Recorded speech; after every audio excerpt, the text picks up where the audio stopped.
Assalamualaikum warahmatullahi wabarakatuh. Waalaikumsalam warahmatullahi wabarakatuh. Bismillahirrahmanirrahim. Alhamdulillahi rabbil alamin. Wassalatu wassalamu ala ashrafil anbiya'i wal mursalin, Sayyidina wa maulana Muhammadin wa ala alihi wa ashabihil mujahidin at-tahirin, amma ba'du. Saudara-saudara kaum muslimin rahimakumullah. Pada pertemuan kali ini kita akan membicarakan riwayat Nabi Adam alaihi salam.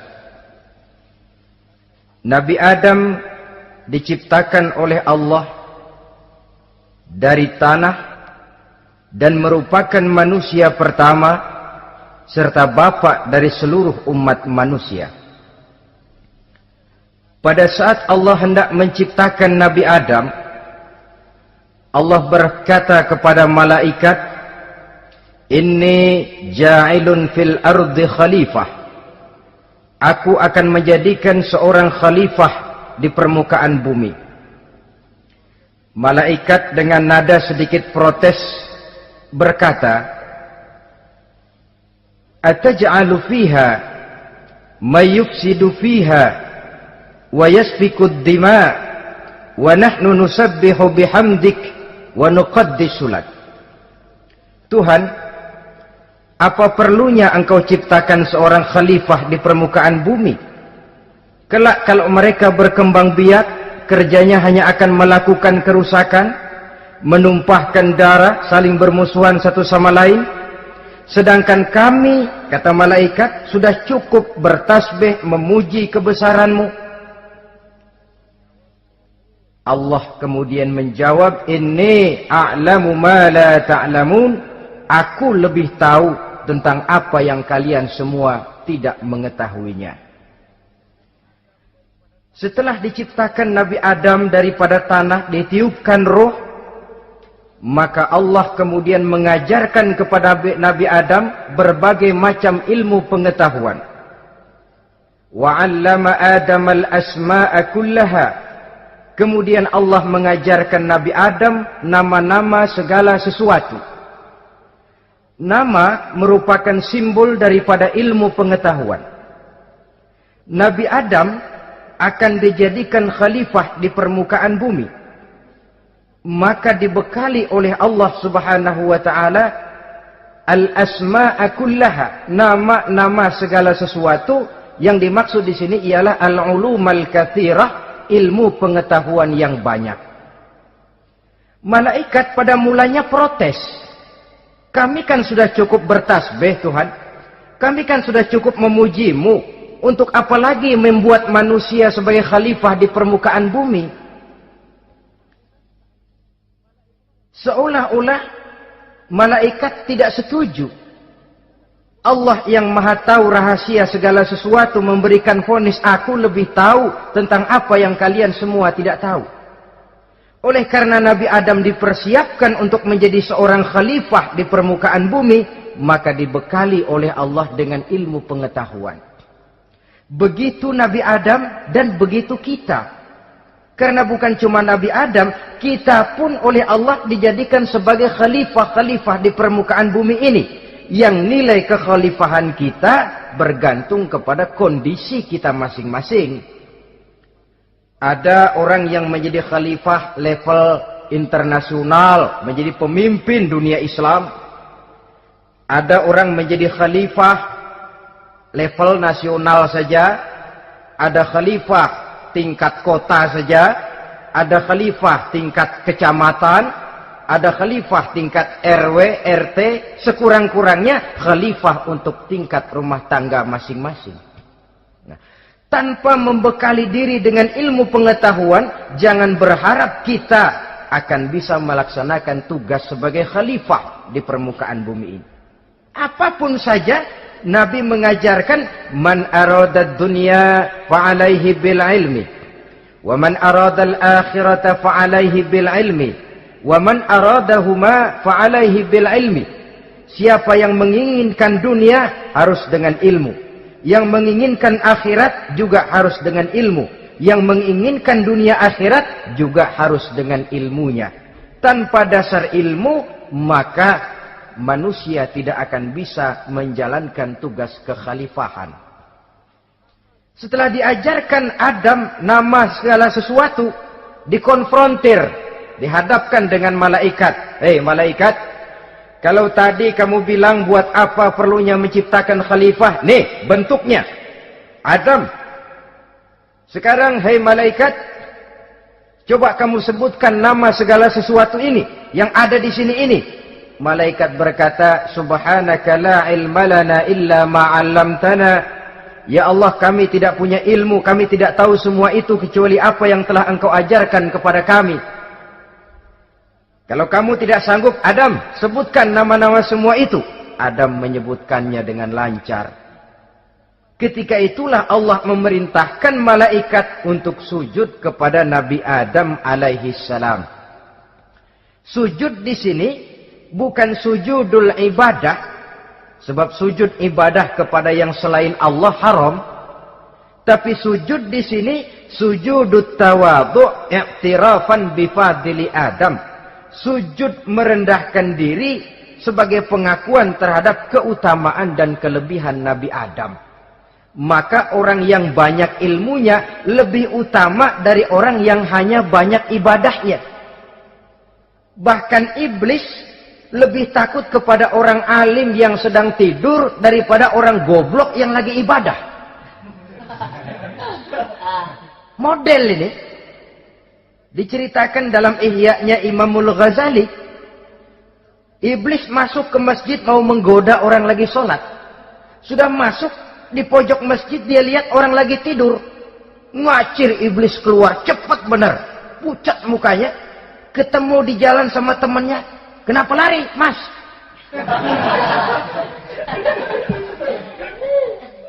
Kata temannya, saya mau goda orang sholat. Lalu tiba-tiba di pojok masjid saya lihat ada orang lagi tidur. Saya takut betul sama itu orang. Lari saya keluar. Loh, sama yang sembahyang sampean nggak takut, kok sama yang tidur takut bagaimana? Yang tidur itu orang alim.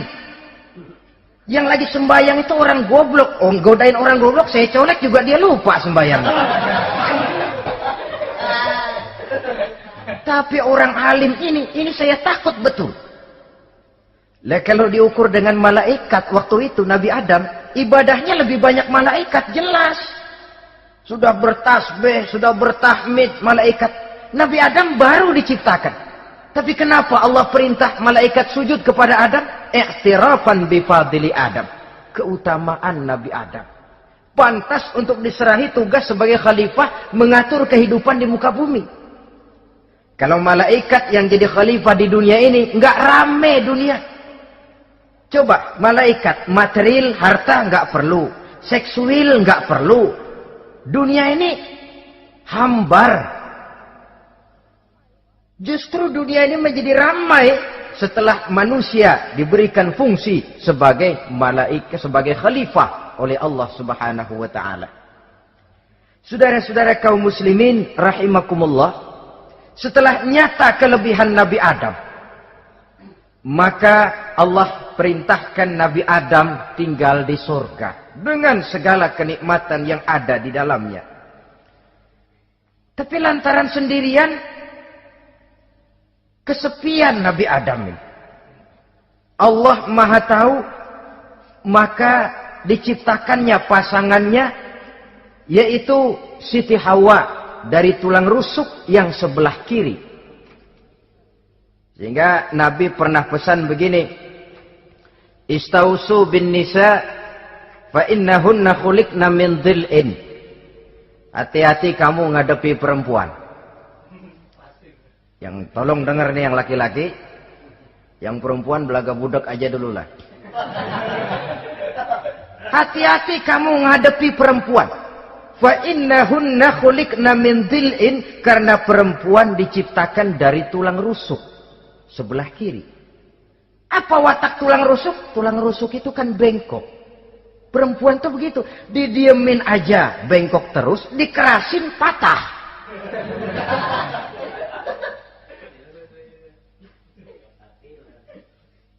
Saudara-saudara, di sini kita ambil satu hikmah bahwa ternyata yang bikin hidup terasa enak karena di sekitar kita banyak orang lain. Bodoh manusia kalau dia merasa bisa hidup sendirian. Tinggal di tengah kampung tapi gayanya gaya orang tidak mau kenal dan tidak mau tahu sama tetangga. Jangankan di dunia, di sorga saja Nabi Adam karena sendiri, kesepian. Apa saudara mau tinggal di Jakarta? Apa saja di Jakarta, sudahlah milik saudara. Hotel Indonesia dikasih saudara, Hotel Borobudur punya saudara, Monas buntel bawa pulang. Semanggi ambil, tapi di Jakarta saudara tinggal sendirian. Kira-kira enak nggak? Ternyata yang bikin hidup terasa nikmat karena di sekitar kita banyak orang lain. Begitulah Allah ciptakan Siti Hawa. Setelah diciptakan Siti Hawa, natur manusiawi. Nabi Adam mau main pegang aja. Kata Allah, hai Adam, jangan kau sentuh sebelum kau bayar maharnya. Maharnya apa ya Allah? Maharnya antusalli ala Muhammadin sallallahu alaihi wasallam. Maharnya kau bersolawat kepada Nabi Muhammad. Manusianya belum lagi diciptakan tapi namanya sudah ada. Nurnya sudah ada. Bahkan dijadikan mas kawin antara Adam dengan Hawa. Karena itu dalam Islam sebenarnya urusan kawin itu bukan yang sulit. Maka jangan dipersulit. Tapi juga jangan digampang-gampangin.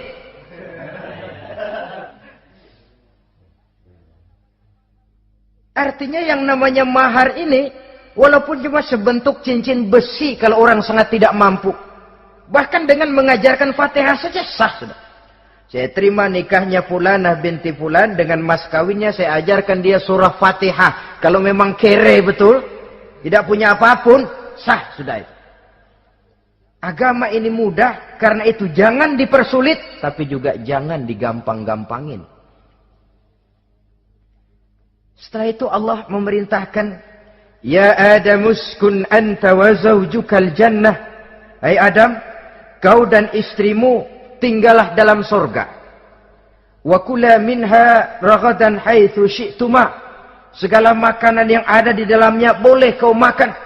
Pakaian yang aneka warna boleh kau pakai. Nikmati seluruh fasilitas yang ada di surga ini. Cuma atu aja Adam. Yang lain boleh dah. Mau ngapa pakai atu aja jangan. La taqraba hadhihi syajarah. Jangan kamu dekati pohon khuldi itu. Dekat saja jangan. Apalagi sampai metik. Jangan Adam. Saudara, ma'asyiral muslimin, itulah watak manusia. Kalau ada 10 persoalan, yang 9 boleh, yang 1 tidak boleh, yang tidak boleh yang bikin dia penasaran. Gua pengen tahu ngapa kagak boleh sih. Timbul penasaran. Apalagi iblis selalu berusaha. Sebab pada waktu malaikat disuruh sujud, semuanya sujud kepada Adam. Iblis tidak mau sujud. Tuhan tegur. Iblis, kenapa kamu tidak mau sujud? Mana mungkin Tuhan. Saya kan dibikin dari api, kata iblis. Adam dari tanah. Unsur api lebih mulia dari unsur tanah. Masa saya harus tunduk kepada Nabi Adam? Gengsi dong. Adam kan anak kemarin sore, baru dibikin. Masa saya harus tunduk kepada orang yang macam itu? Ini kan perintah aku, iblis. Kalau kau tidak mau tunduk, keluar dari surga ini. Terusir iblis dari surga karena kesombongannya tidak mau sujud kepada Adam. Nah, logika, kalau udah di surga aja sombong diusir, apalagi yang masih tinggal di pinggir kali sombong.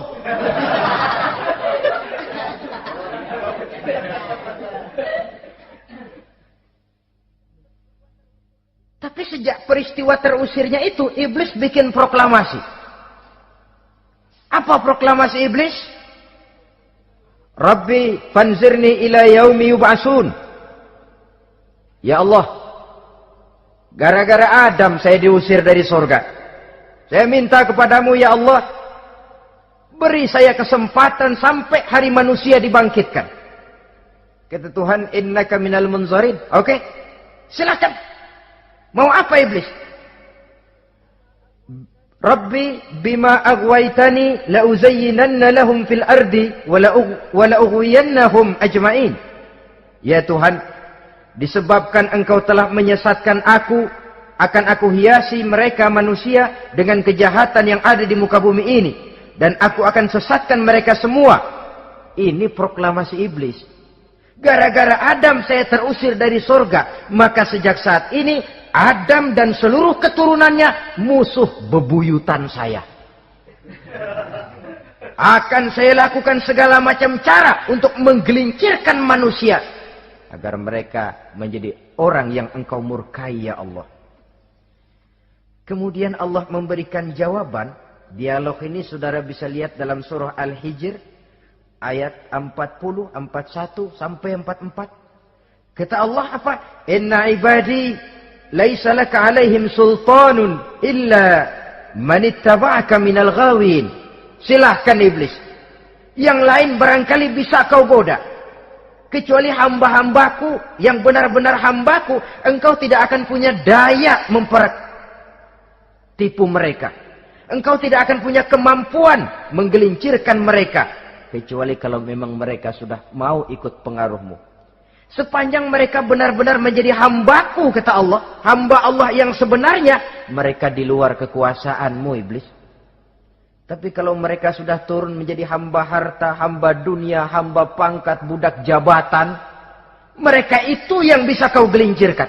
Selama mereka masih tetap sebagai hambaku, kata Allah, mereka di luar jangkauan kekuatan dan kekuasaanmu iblis. Nah, sejak saat itu kan iblis selalu nyari jalan, nyari lantaran bagaimana Adam nih supaya dia tergelincir. Gara-gara dia saya diusir dari surga. Nguping terus iblis. Sampai akhirnya dia dapat berita tentang dilarangnya Nabi Adam mendekati pohon khuldi itu. Satu hari dengan muka sedih. Ya, iblis itu the best actor. Aktor ulung dia. Dengan roman muka sedih. Dia datang kepada Nabi Adam dan Siti Hawa. Kata Nabi Adam, iblis, ente kok tampangnya demek amat sih?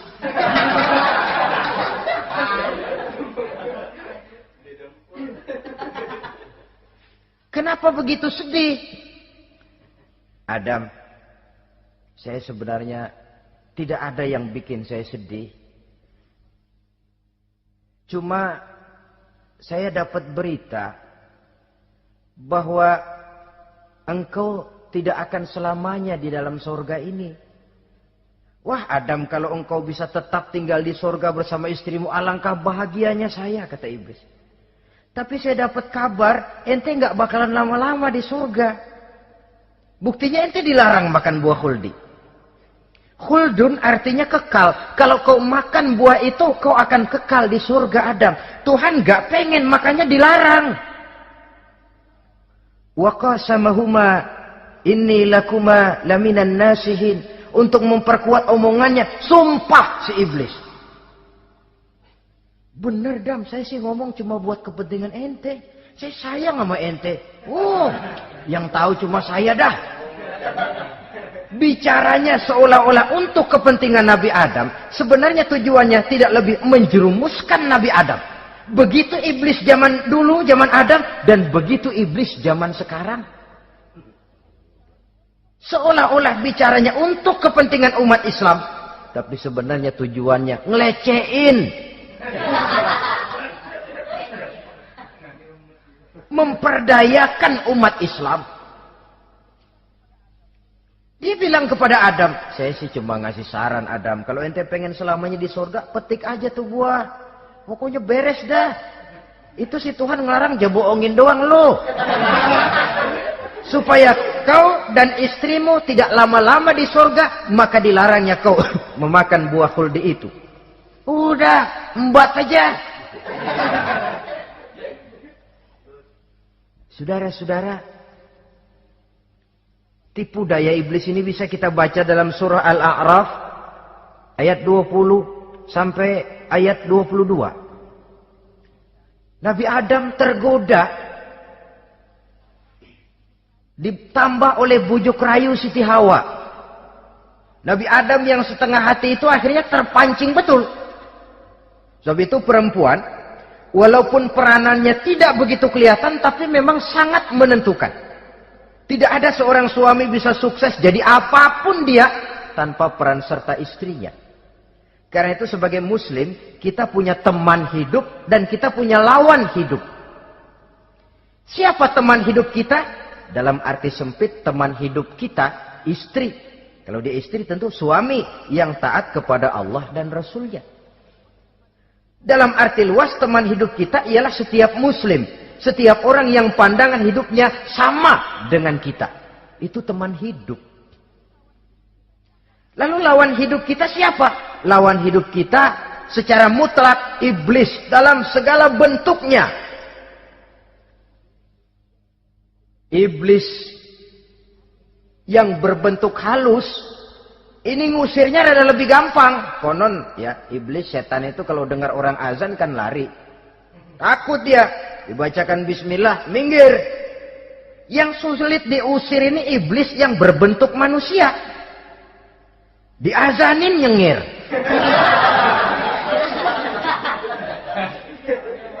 Gawat ini. Saudara-saudara, ini musuh dalam artian mutlak. Sedangkan musuh dalam artian ideologis, setiap orang yang pandangan hidupnya tidak sama dengan kita. Bahasa langsungnya, setiap orang di luar Islam. Secara ideologis. Ya. Adapun secara manusiawi, kita tetap toleransi, saling menghormati, setuju dalam perbedaan pendapat. Kembali kepada prinsip, lakum dinukum. Kewajiban saling menghormati sesama manusia. Tapi secara ideologis tidak ada kompromi. Begitulah Nabi Adam tergoda. Dan begitulah iblis selalu menggoda keturunan-keturunan Nabi Adam. Sampai kepada kita sekarang ini. Tiap kali kita hendak melakukan berbagai kebaikan, iblis ini mulai bisik kasa, kusuk, kesek. Saudara tadi dari rumah mau berangkat niat dengerin ceramah macam ini. Apa dikira iblis enggak? Wah, gatal iblis. Kata iblis, alah jangan bertingkah lah dengerin ceramah. Ceramah mah urusan 70 ke atas. Ente masih muda. Berjuang kita. Jihad, bismillah. Tidak, saya mau dengar ceramah. Berangkat kita ke tempat ini. Sampai di sini apa dikira iblis diam? Enggak. Dia bisikin lagi. Iya. Lu hadir ke sono dah. Cuma nyampe sono lu ngomong aja ngomong dah. Ustadz mah jangan didengerin. Ngomong aja udah. Perang lagi jihad. Saya nggak mau ngomong. Mau dengerin betul-betul. Kata iblis, iya lo dengerin dah, jangan ngomong, cuman pules.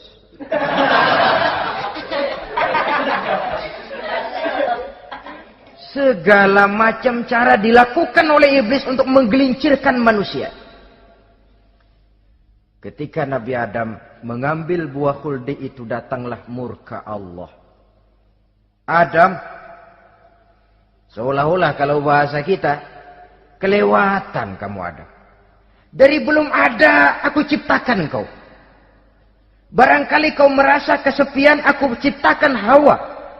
Aku tinggikan derajatmu dari malaikat sampai malaikat sujud kepadamu. Aku perintahkan kau tinggal di surga dengan seluruh fasilitas yang ada di dalamnya. Cuma satu yang aku minta, jangan dekati pohon khuldi, engkau tidak sanggup Adam. Keluar dari surga ini. Terusir Nabi Adam dan Siti Hawa dari surga, turun ke dunia ini. Turun terpisah lagi. Ya Allah.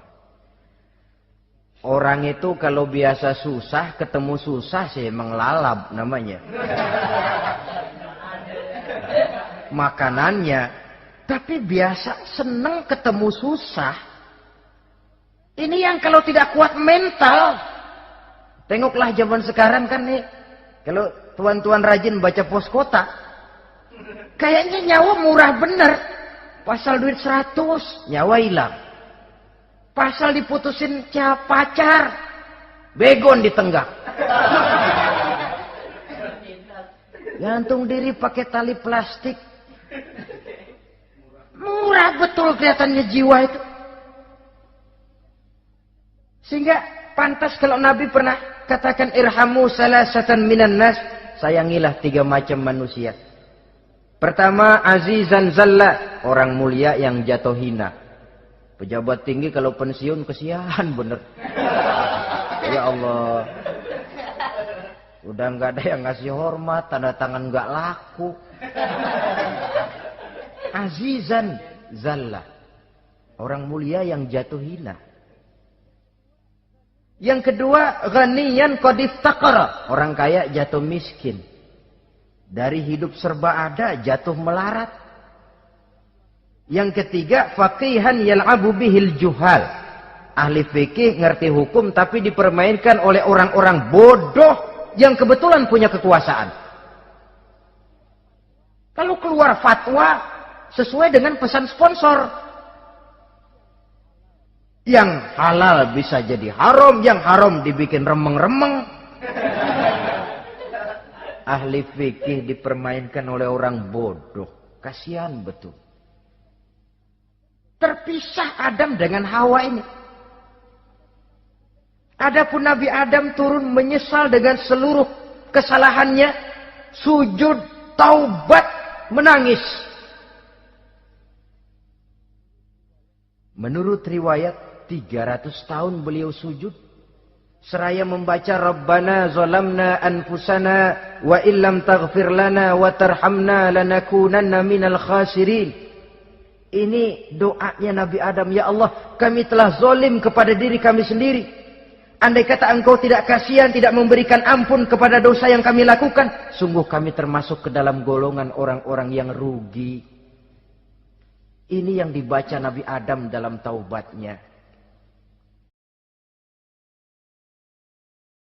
Di akhir taubatnya, Nabi Adam munajat kepada Allah. Ya Allah, dengan kebesaran Muhammad, ampunilah dosa saya. Allah tegur, kaifa araftahu ya Adam walam akhluqhu. Dari mana kau bisa tahu nama Muhammad Adam padahal aku ciptakan saja belum manusianya. Kata Nabi Adam, pertama, ketika engkau ciptakan saya, engkau tiupkan ruh ke dalam jasad saya, terbuka mata saya memandang ke bawah arasmu. Di sana nampak dengan jelas tertulis di kaki arasmu, La ilaha illallah Muhammadur Rasulullah. Taulah saya bahwa Muhammad ini orang yang paling dekat dengan engkau ya Allah. Sampai namanya bergandengan dengan namamu di kaki arasmu. Yang kedua, ketika saya hendak menyentuh Hawa, kau juga yang mengatakan jangan kau bayar maharnya sebelum kau bersolawat kepada beliau. Saudara hadirin yang saya hormati, Nabi Adam diterima taubatnya oleh Allah. Kemudian dipertemukan kembali dengan Siti Hawa setelah sekian lama berpisah. Pertemuan itu terjadi di satu dataran luas, di satu padang yang luas, yang sampai sekarang dinamakan dengan Padang Arafat. Tempat para ibadah haji melakukan wukuf, yaitu puncak pelaksanaan ibadah haji. Dan pertemuan itu sendiri terjadi di atas sebuah bukit kecil yang diabadikan dengan nama Jabal Rahmah di kawasan Arafat itu. Di atas Jabal Rahmah itu ada satu monumen kecil untuk mengabadikan pertemuan Nabi Adam dengan Siti Hawa. Lalu tinggallah keduanya di permukaan bumi ini. Oleh Allah diberikan karunia keturunan yang banyak. Dan tiap kali lahir kembar. Kembarnya laki perempuan, laki perempuan, laki perempuan. Dari sinilah berkembang biak manusia. Di mana di zaman Nabi Adam perkawinannya silang.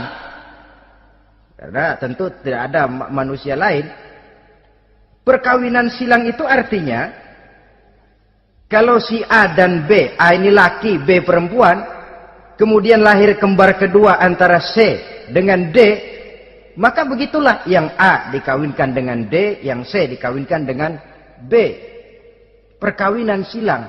Tidak boleh perkawinan yang kembar sama waktu dilahirkan.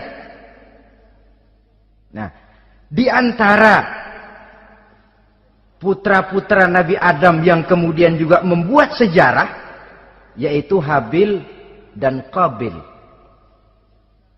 Habil, saudara kembarnya namanya Labuda, perempuan. Qabil, saudara perempuannya Iklimah. Menurut hukum perkawinan waktu itu harus silang. Habil harus kawin dengan Iklimah dan Qabil harus kawin dengan Labuda. Tapi Qabil protes. Dia kepengen kawin dengan saudara kembarnya sendiri. Dalam arti yang sama-sama dilahirkan dengan dia, yaitu Iklimah. Kenapa? Karena kebetulan rupa Iklimah ini lebih cantik daripada Labuda. Protes kepada ayahandanya Nabi Adam. Abah, saya tidak terima, saya harus kawin dengan Iklimah. Tidak Qabil, kamu harus kawin dengan Labuda. Enggak mau. Kenapa dengan Labuda? Kurang kece.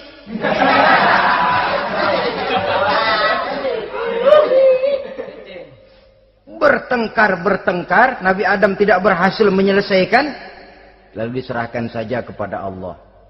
Kata Allah begini saja, bikin korban, kamu berdua, Habil, Qabil. Siapa yang korbannya aku terima, dia boleh kawin sama Iklimah. Ternyata korban yang diterima adalah korbannya Habil. Jadilah Habil kawin dengan Iklimah, tapi Qabil tidak puas. Dendam kesumatnya timbul, iblis ngilikin. Kresek. Akhirnya dibunuh saudaranya Habil ini. Inilah sejarah pembunuhan pertama dalam kehidupan manusia. Qabil membunuh Habil. Habis dibunuh bingung. Bagaimana naruhnya ini mayat? Allah lalu memberikan petunjuk. Dalam Al-Ma'idah ayat 31 itu dijelaskan. Ada burung gagak berantem sama burung. Yang satu mati. Nah, oleh yang masih hidup, tanah ini dicakar-cakar sama kakinya dan sama paruhnya. Sehingga berbentuk lubang, bangkai saudaranya itu dimasukin ke lubang itu, lalu diuruk lagi pakai tanah. Oleh cakar kakinya dan paruhnya itu. Sehingga Qabil, cara ini bisa. Itulah sejarah penguburan pertama dalam perkembangan manusia. Oleh karena itu, Nabi memberikan penjelasan, man sanna sunnatan hasanatan falahu ajruha wa ajru man amila biha wa fi riwayatin wa ajru man tabi'aha. Siapa orang yang melakukan satu kebajikan, dia akan mendapat pahala dan pahala dari orang-orang yang mengikuti kebaikannya. Misalnya saudara membentuk pengajian. Ramai pengajian saudara. 1000 orang yang datang ngaji, 1000 orang saudara dapat pahala. Sponsor kebaikan. Sebaliknya, wa man sanna sunnatan sayyi'atan falahu ismuha wa ismu man amila biha, ay wa ismu man tabi'aha. Siapa yang memulai suatu kejahatan, dia akan mendapat dosa dan dosa dari orang-orang yang melakukan atau mengikuti kejahatannya. Umpamanya saudara mengadakan pesta. Lalu dalam pesta itu terjadi segala macam maksiat. Maka seluruh maksiat yang terjadi malam itu di tempat itu, saudara ikut dapat dosanya. Kenapa? Sponsor. Tiap kali ada pembunuhan, Qabil dapat andil dosa. Kenapa? Sponsor. Tapi kalau 2 orang muslim, ini masalahnya Habil nggak ngelawan kan, dibunuh. Tapi kalau 2 orang muslim berkelahi, kata Nabi apa? Apabila 2 orang muslim saling berbunuh-bunuhan, maka al-qatil wal maqtul finnar. Baik yang membunuh ataupun yang dibunuh, dua-duanya neraka. Sahabat heran, ya Rasul, kalau yang ngebunuh masuk neraka pantas, tapi ini yang dibunuh kenapa neraka juga? Soalnya sama-sama niat, cuman keduluan aja. Itu kan masalahnya. Andai kata dia nggak terbunuh, dia yang akan membunuh. Niat itu sudah ada. Nah kalau Habil ini dia tidak punya niat membunuh, dia memang dibunuh oleh Qabil.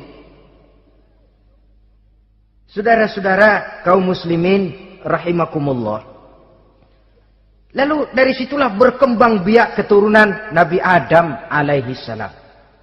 Sehingga dengan demikian bisa kita katakan sebagai satu konklusi. Pertama, bahwa manusia adalah makhluk Allah yang menempati kedudukan tertinggi dan berasal dari Nabi Adam sebagai manusia pertama. Dengan malaikat sekalipun, manusia sebenarnya lebih tinggi.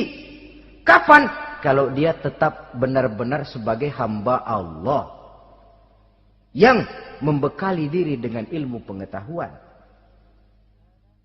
Laqad khalaqnal insana fi ahsani taqwim. Kami ciptakan manusia dalam bentuk yang paling baik. Dan ketinggian manusia itu tidak ditentukan oleh bahan-bahan dari mana manusia diciptakan, tapi ditentukan oleh adanya roh yang ditiupkan ke dalam jasadnya dan kemampuan yang ditimbulkan oleh nilai-nilai rohaniah tadi. Kalau secara biologis kita ini semua bahannya sama. Dari saripati mak tanah yang menghasilkan buah yang dimakan oleh mak bapak kita, membentuk hormon, menghasilkan sperma, terjadi kerjasama yang baik antara ibu dan bapak, sehingga kemudian melahirkan kita ke alam dunia ini. Secara biologis bahan kita sama, dan tidak itu yang menentukan ketinggian manusia. Walaupun keturunan juga mempengaruhi, sebab sekarang ada istilah ramai orang bicara bayi tabung. Dan majelis ulama sudah memberikan fatwa kalau spermanya itu berasal dari sang bapak, tidak jadi masalah. Tapi kalau dari orang lain, haram.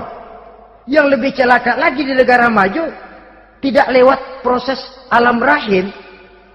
Jadi dalam satu tabung yang diberikan suhu yang mirip dalam kandungan, di situ dipertemukan antara sperma, air mani laki-laki, dengan ovum, air mani perempuan.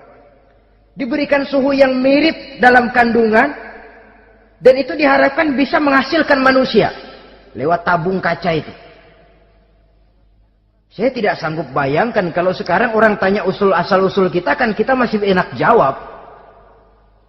Kamu anak siapa? Oh, bapak saya Fulan, ibu saya Fulana. Oh, kenal saya. Tapi manusia yang akan datang kalau proyek ini berhasil, bapakmu siapa? Enggak tahu, saya dulu keluar dari tabung, Pak. Rendah betul martabat manusia. Sama saja dengan ada perempuan pernah protes, Pak, Islam itu enggak adil katanya. Kenapa? Masa dalam Islam laki-laki boleh kawin lebih dari satu, tapi perempuan enggak boleh kawin lebih dari satu? Supaya sama-sama adil, boleh dong perempuan punya laki lebih dari satu. Saya bilang, justru disitulah Islam itu hendak menjaga martabat manusia. Kalau seorang suami punya istri empat-empatnya lalu hamil, bapaknya jelas.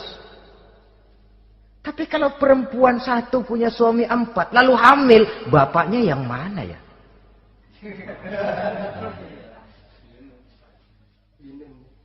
Rendah martabat manusia. Ketika si bayi lahir, ibunya lihat, ini jidatnya kayak si A ini. Sudah, ini anakmu saja nih, jidatnya jidat kamu. Kata, antar dulu jidat saya, tapi kuping B ini nggak mau saya. Terkatung-katung si anak tanpa tahu kemana dia mesti manggil bapak. Ibu daftarin anak ke sekolah, Pak Guru tanya lagi, ini bin siapa, Bu? Bingung lah, udah tulis Bu, bin rame-rame.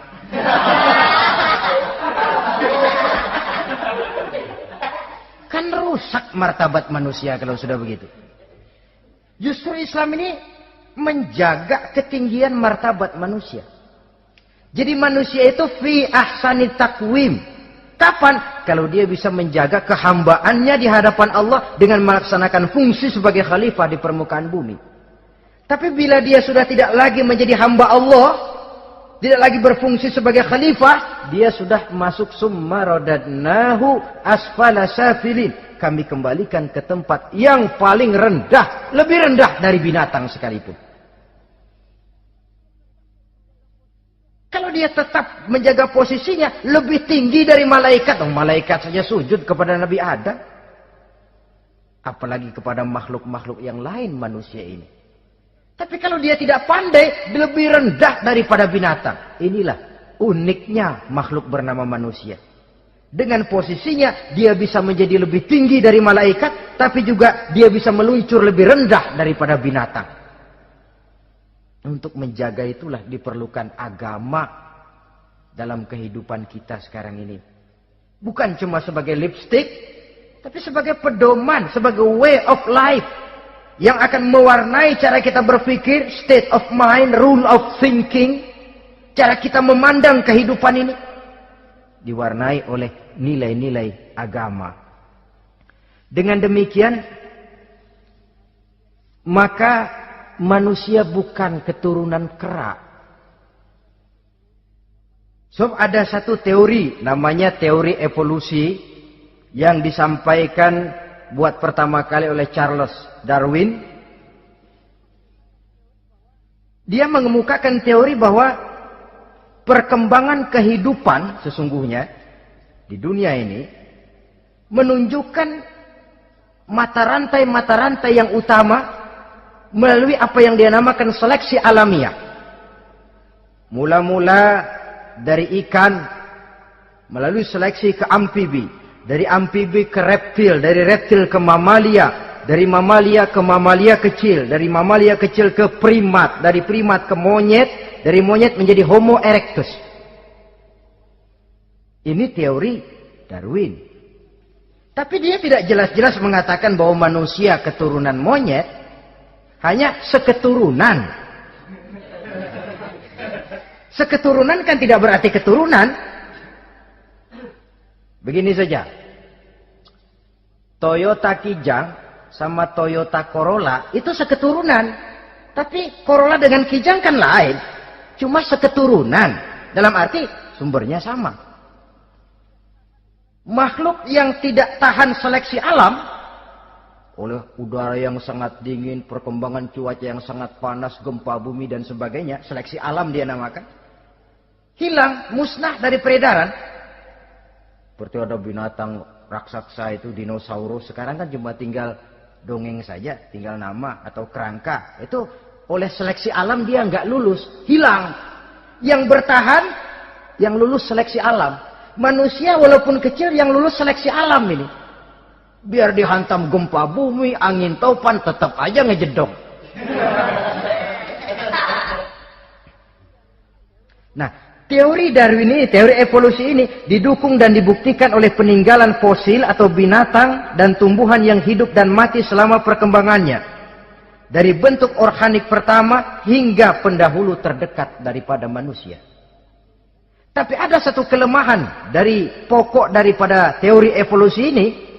Pertama, garis perkembangan dari Homo erectus, yakni manusia jalan tegak, semacam gorilawi itu, sampai kepada manusia mutaakhir masih belum menentu. Artinya, okelah, kalau manusia seketurunan dengan kera, batas antara manusia yang wujud sekarang dengan manusia purba itu apa? Yang menjadi penghubung. Monyet tidak mungkin. Ini dianggap mata rantai yang hilang, missing link namanya dalam istilah ilmiahnya. Dan ini masih dicari sampai sekarang. Kalau pendahulu terdekat manusia mutaakhir ini manusia purba, katakan Homo erectus, manusia jalan tegak. Lalu generasi sudah itu sebelum berbentuk manusia apa? Ternyata sampai sekarang masih ada missing link, mata rantai yang hilang. Lalu yang kedua, teori evolusi berhenti kepada manusia mutaakhir. Kalau memang kita manusia sekarang ini hasil evolusi, tentu kita akan terus berevolusi lagi. Dan akan jadi apa kita nanti? Ternyata sudah ribuan tahun manusia tetap manusia begini-begini aja. Tidak berevolusi kita ini.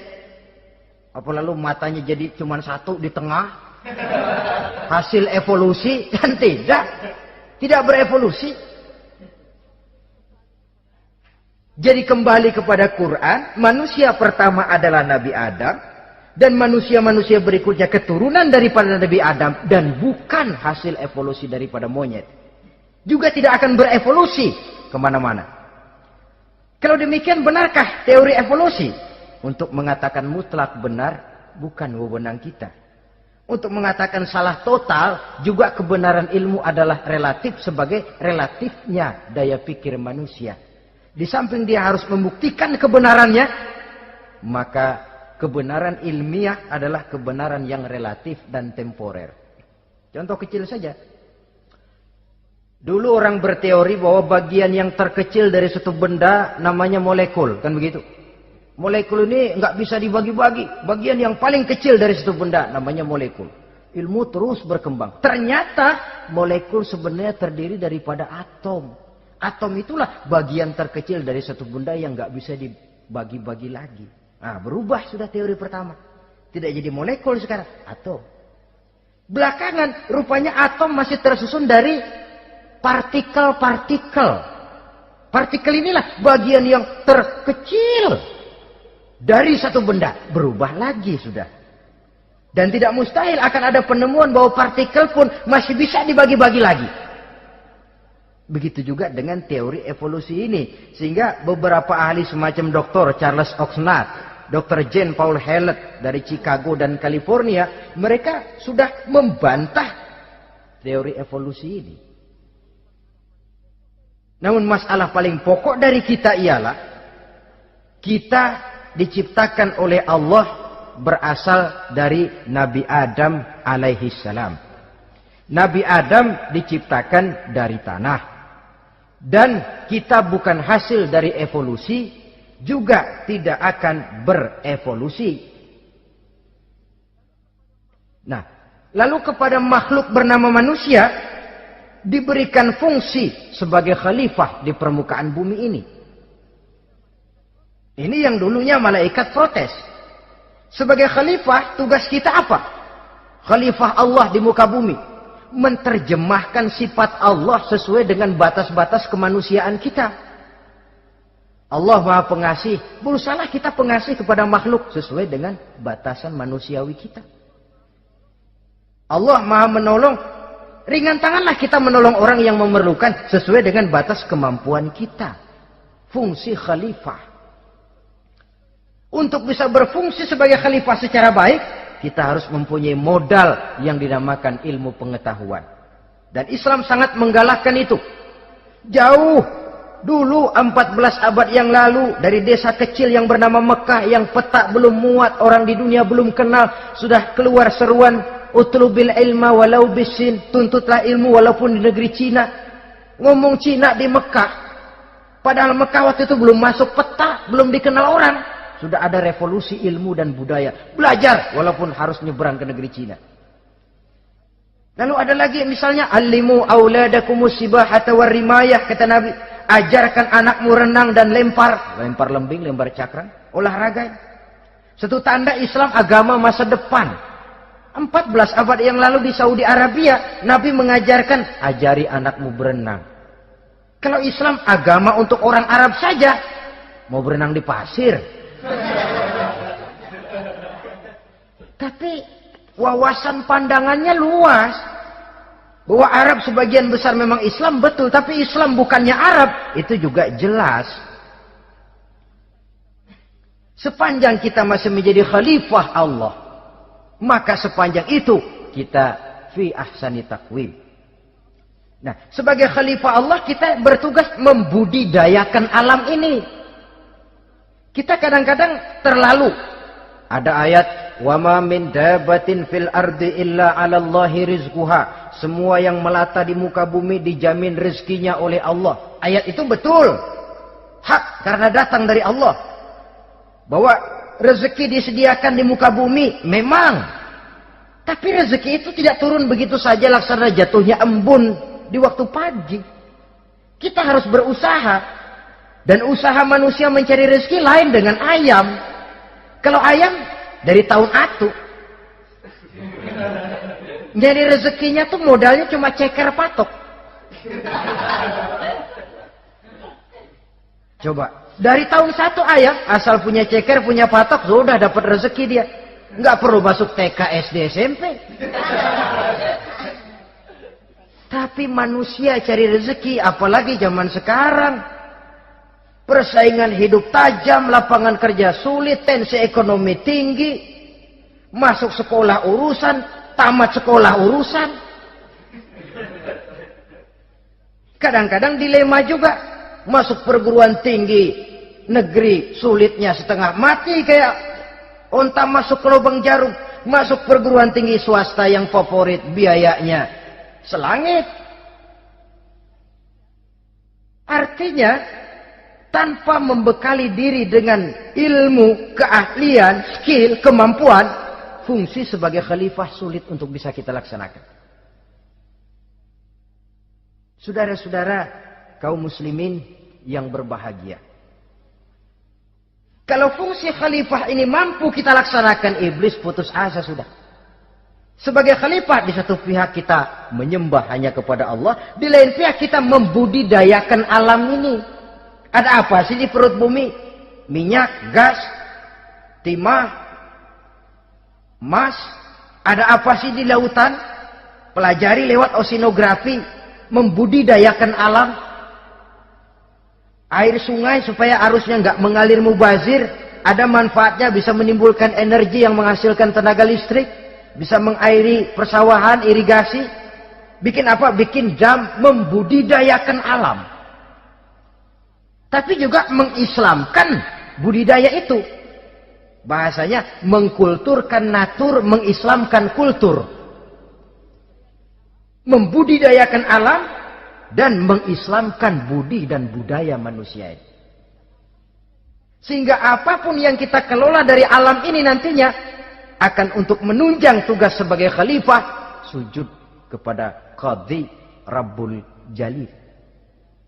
Saudara-saudara, maka bersyukur kita. Oleh Allah dijadikan manusia. Tidak pesan, terima beres, cantik. Dari segi biologis maupun psikologis, tidak ada makhluk secantik manusia. Dibekali dengan agama, di samping akal.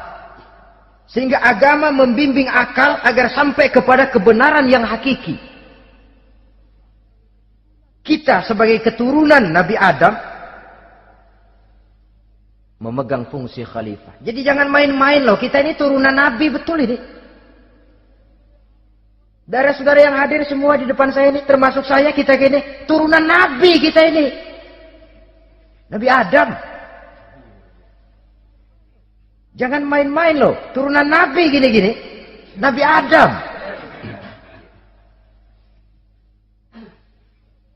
Sayang kalau posisi yang tinggi kita tidak melaksanakan fungsi yang tinggi. Sayang betul. Sebab itu manusia harus adil kepada dirinya. Dalam arti menjaga diri dari sesuatu yang bisa menghancurkan ketinggiannya dalam pandangan Allah.